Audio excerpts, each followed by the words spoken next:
U.S. taxpayers are the biggest funder of the World Health Organization. But it's rife with corruption, and it's done some sketchy things when it comes to China's coronavirus outbreak.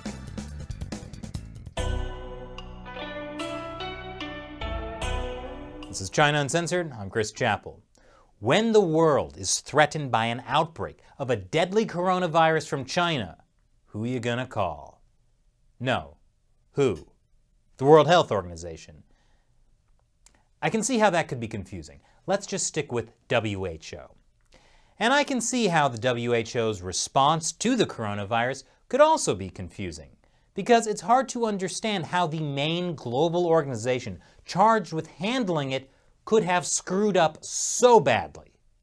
The World Health Organization is a United Nations body concerned with world health, at least supposedly. But it turns out corruption in the agency is putting lives at risk. By now, it's a recognized fact that the Chinese Communist Party has used a two-step solution to deal with the coronavirus. Step one, cover it up. They arrested whistleblowing doctors and journalists. And state-run media either kept numbers of infections impossibly low or didn't report on it at all. But after weeks of cover-up allowed the virus to spread across China and around the world, it became too big to cover up. So then, step two, authoritarian crackdown. The Chinese regime has quarantined much of Hubei province where the outbreak began. It is the largest quarantine in human history, with tens of millions of people affected. And now, much of the rest of the country is under lockdown as well. Now you might be thinking a quarantine makes sense, right? Except on this ginormous scale, it doesn't actually work well. It's been authoritarian, heavy-handed, and often arbitrary, varying from one village or city to another. And this has made Chinese people lose trust in their government. Some people look for ways to escape the quarantine zones, and many don't report to authorities when they get sick because the consequences could include being put in a quarantine center next to hundreds of other sick people. In some cases, people have said that the quarantine centers don't have enough medical staff or even food. According to an expert at the University of Edinburgh, the way Chinese authorities have gone about it is quite dangerous because you actually start to erode that trust in the government. You want citizens coming forward and saying, "I feel unwell." The Chinese Communist Party is getting slammed with international criticism for how they handled the coronavirus. But guess who hasn't been criticizing them? The World Health Organization. In fact, the WHO has been praising how the Communist Party has handled it. This is the Director General of the WHO, Tedros Adhanom, meeting with Chinese leader Xi Jinping 3 weeks ago. At the time, Tedros said, "We appreciate the seriousness with which China is taking this outbreak, especially the commitment from top leadership and the transparency they have demonstrated." He also said, China is actually setting a new standard for outbreak response. Detaining activists who criticize Xi Jinping? Technically, that is a new standard for outbreak response. Anyway, Tedros lavished praise on China, despite the fact that it took nearly 2 weeks for the agency to get a go-ahead from China to send even an advance team, which arrived in Beijing on February 10th to discuss a joint mission. Tedros' praise of China has been so lavish, he's been featured repeatedly in Chinese state-run media, like this video from the People's Daily. China took action massively at the epicenter, at the source of the outbreak. This is heroic. The actions of China is making us safer. Maybe it's just me, but I don't feel a whole lot safer. And keep in mind, Tedros was praising China's authoritarian response to the virus. At the same time, he was criticizing other countries, especially the US, for travel bans to and from China. There is no reason for measures that unnecessarily interfere with international travel and trade. We call on all countries to implement decisions that are evidence-based and consistent. Good thing no one listened to him. Major world airports set up screening procedures for travelers who had recently been to China. Many airlines simply stopped flights to and from China. You know, it's not a great thing when people ignore the main global organization that's meant to advise everyone on health crises. Tedros also said in an interview that the quarantine of tens of millions of Chinese people is consistent with the WHO's regulations that call for the least intrusive measures possible and strong protection for freedom of movement and other human rights. Least intrusive? I would hate to see what the WHO actually considers intrusive. Incidentally, Tedros was a leader in Ethiopia's Tigray People's Liberation Front. That's a wing of the ruling Marxist-rooted Ethiopian People's Revolutionary Democratic Front. He served the violently repressive regime as Minister of Foreign Affairs from 2012 to 2016 after a stint as Health Minister. So I would really hate to see what Tedros considers intrusive. Though he did say, "I think that human rights and so on should be respected." Yeah, human rights and so on, yada yada yada. But Tedros isn't the only one in the WHO who's praising the Chinese Communist Party's response to the coronavirus. Another WHO representative recently told a panel, "The people of China feel protected. We all need to take a step back and admire what's happened." Remember Peter Humphrey, the British private investigator who was jailed in China in 2013? He had been drugged, chained to a chair, locked in a cage, and then made to read out a statement written by the police in front of the cameras. The anchor who presented the footage, James Chow, is now a goodwill ambassador with the World Health Organization. This kind of praise for China has been going on for years. This statement from former WHO Director General Margaret Chan says, in the eyes of the world, China is increasingly seen as a model for development at many levels. China has lifted millions of its people out of poverty. And China is extremely fortunate to have a president who has made health the center of all government policies. And if the people don't want to be healthy, sometimes you just gotta force them. Incidentally, Beijing backed the appointment of Margaret Chan, a former director of health in Hong Kong, as WHO Director General from 2006 to 2017.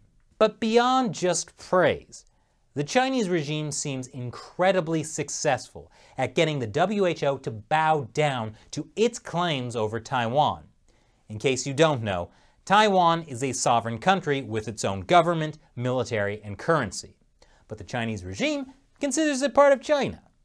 And China has used its influence in the WHO to keep Taiwan out. Here's a speech given at a WHO meeting last year. There is simply no principled basis why Taiwan should not be here. The only reason why it is not here now is because of the fact that the government in Beijing does not like the current administration in Taipei. And yet, Taiwan is not allowed to join the World Health Organization as a member state, or even as an observer. And that puts Taiwan's population of 23 million people at risk. Taiwan's exclusion from the WHO leaves its population vulnerable during this crisis. A lack of direct and timely channels to the WHO have already resulted in inaccurate reporting of cases in Taiwan. Taiwan has repeatedly complained that China and the WHO aren't sharing information about the coronavirus outbreak with them. That's also what happened back in 2003 when the deadly SARS epidemic broke out in China. Besides putting 23 million Taiwanese lives at risk, that also affects the 50 million foreign travelers who pass through Taiwan's airports every year. They might assume the WHO is taking care of things. They would be wrong. In fact, the WHO can't even figure out what to call Taiwan. Last month, a WHO spokesman called it China Taiwan. And then a February 4th report flipped it and listed Taiwan, China, but got the number of cases wrong, relying on data from Beijing, not Taipei. Now, the WHO doesn't even mention Taiwan. They recently called it Taipei and environs in a list of affected cities in China. Why does China have this kind of influence over the World Health Organization? It turns out the WHO is horribly corrupt. An audit revealed there has been a surge in internal corruption allegations across the whole of the organization, with the detection of multiple schemes aimed at defrauding large sums of money from the international body.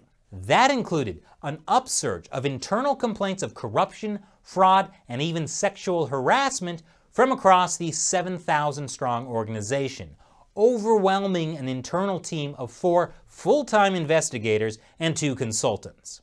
And yet, the division of the WHO responsible for handling the coronavirus outbreak is so chronically underfunded it has repeatedly been found to pose a severe and unacceptable level of hazard. Great! So some people in the WHO are scamming loads of money and getting rich, while the coronavirus team is way underfunded. Maybe that's why the WHO delayed issuing a global emergency over the coronavirus, even though human-to-human transmission had already been confirmed. Or maybe it's because of China's role as a donor to the WHO. After this 2017 meeting between Tedros and high-level Chinese leaders, the WHO got a big new financial contribution from China. China also wants to build an $80 million headquarters for the Africa Centers for Disease Control and Prevention. Guess where they want to build it? In Ethiopia. Wow, what a coincidence that that's Tedros' home country. The US is pretty sure it'll be used for spying. But China's importance to the WHO derives not so much as a current donor, but as a future source of funds and a partner with which to tackle the biggest global health problems. Well, China's got the money and 20% of the world's population. But is the ruling Communist Party really a good partner with which to tackle the biggest global health problems? A lot of health experts are furious at the WHO for their praise of China's response to the coronavirus and their delay in issuing a global emergency. According to Lawrence Gostin, a professor of global health law at Georgetown University, who also provides technical assistance to the WHO, we were deceived. Myself and other public health experts, based on what the World Health Organization and China were saying, reassured the public that this was not serious, that we could bring this under control. Allegations of corruption in the WHO are nothing new. In 2017, this expose from the Associated Press found that nearly half of the WHO's $2 billion budget went to first-class airfare and 5-star hotels. The United States is the largest contributor. U.S. taxpayers fund about a quarter of the WHO's budget.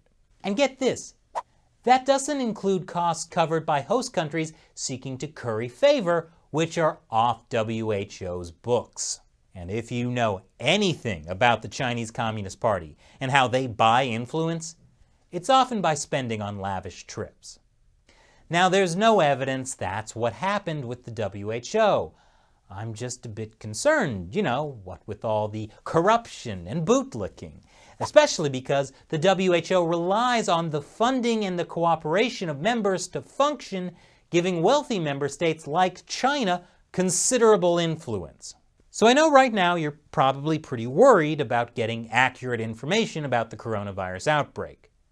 Fear not. The WHO is also battling misinformation, working with Google to ensure that people get facts from the UN Health Agency first when they search for information about the virus. And that's why below this video on YouTube, a platform owned by Google, you'll see a link to the WHO, the most trustworthy source of coronavirus information. They put it there automatically. I can't remove it. Of course, if that's not enough to point your opinion in the correct direction, YouTube has also demonetized almost every video I and everyone else on YouTube has published about the coronavirus. To discourage us all from even talking about it outside the official channels.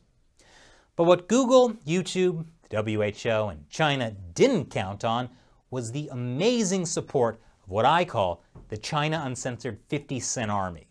They're fans of the show who contribute on the crowdfunding website Patreon. Because of their financial support, I can make an episode about how China, the WHO, and Google don't have your best interests at heart when it comes to the coronavirus outbreak. They can demonetize China Uncensored all they want, and I'll just keep making episodes anyway. So as a thank you to members of the China Uncensored 50-cent Army, I answer questions from them at the end of some of my episodes. Today's question comes from Tony Chapkowski.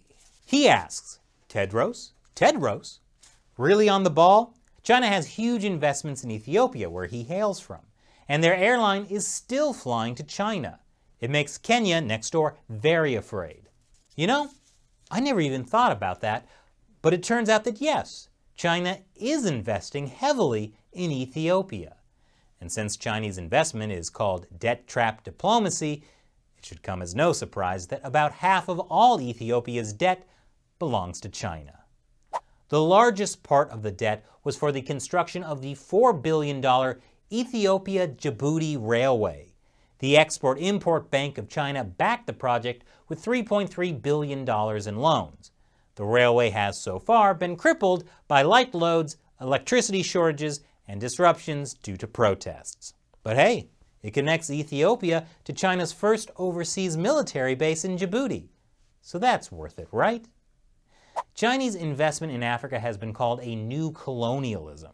Could Chinese investment in Ethiopia affect Tedros' decision-making as director-in-chief of the WHO? Obviously, I can't say for sure. But let's just say I feel extra comforted by the WHO link YouTube is putting below this video. Take it away, Tedros. The actions of China is making us safer. Thanks for your question, Tony. And thank you for watching. Please be sure to subscribe to China Uncensored. I've been hearing from a lot of subscribers. YouTube has unsubscribed them. So yeah, make sure you're subscribed. Turn that notification bell on so you get notified when we have new episodes. And please, help share these videos. I'm sure the WHO and the Chinese Communist Party will really appreciate it. And as always, check out patreon.com/China Uncensored if you'd like to join the China Uncensored 50-cent Army to support this show. Once again, I'm Chris Chappell. See you next time.